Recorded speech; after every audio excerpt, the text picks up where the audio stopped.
Bismillahirrahmanirrahim. Assalamualaikum warahmatullahi wabarakatuh.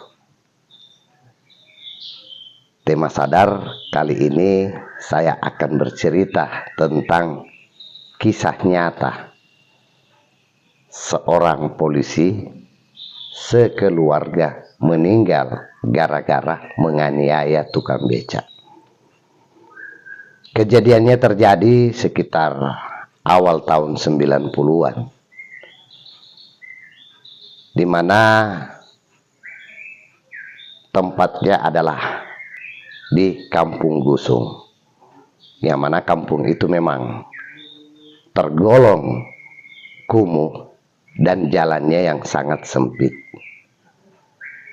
Jadi pada saat kejadian, seorang anak polisi yang pulang dari kuliahan lewat di lorong tersebut untuk balik ke rumahnya. Dikarenakan di kampung itu banyak tukang becak yang bermukim, akhirnya banyak becak yang lalu lalang. Nah, pada saat berpapasan antara becak dan motor harus berhati-hati. Dikarenakan sudah takdir akan kejadian itu, anak polisi sudah berhati-hati dan tukang becaknya juga sudah minggir.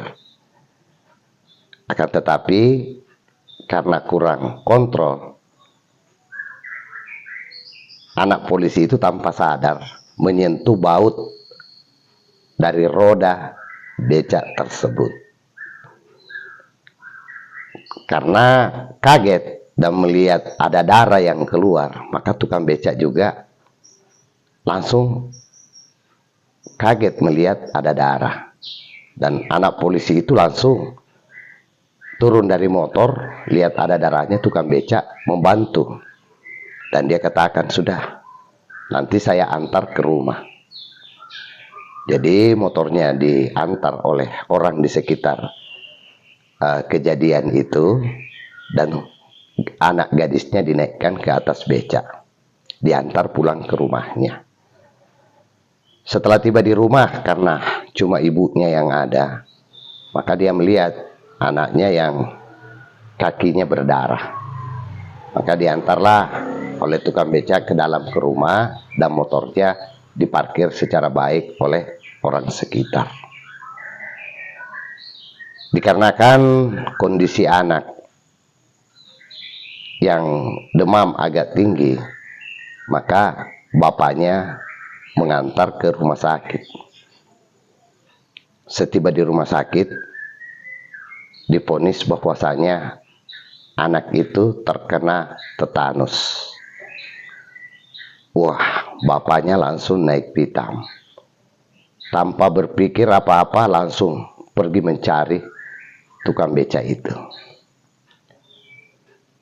Setelah menanyakan, menemukanlah tukang becak itu lagi sementara makan di warung-warung yang sama ya, kalau toh kita di Jawa warteg, dia lagi makan di tempat itu.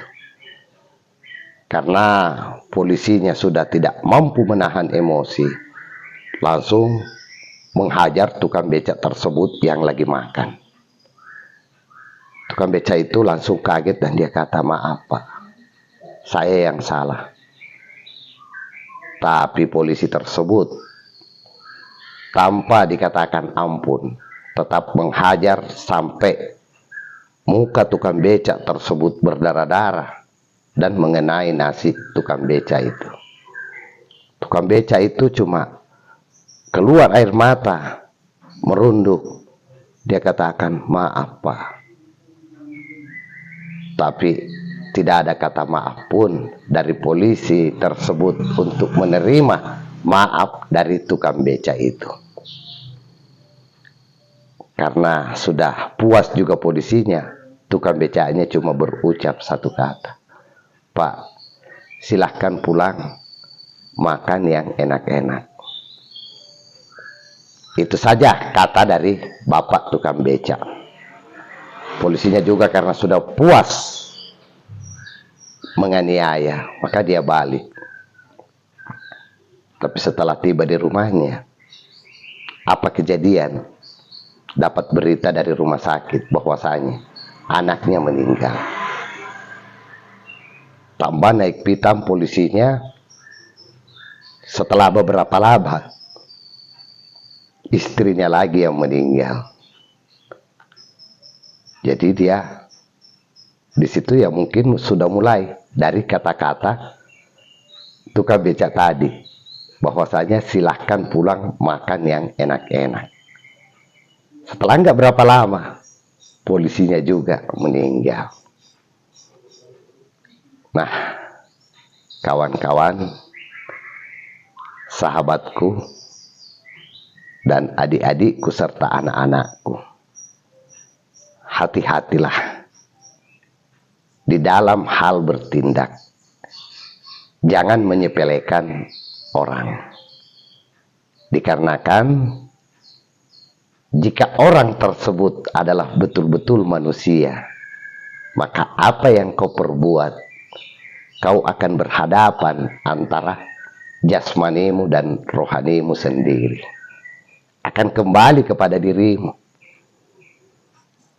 Karena diri kita yang sebenarnya satu. Semua manusia bersumber dari satu.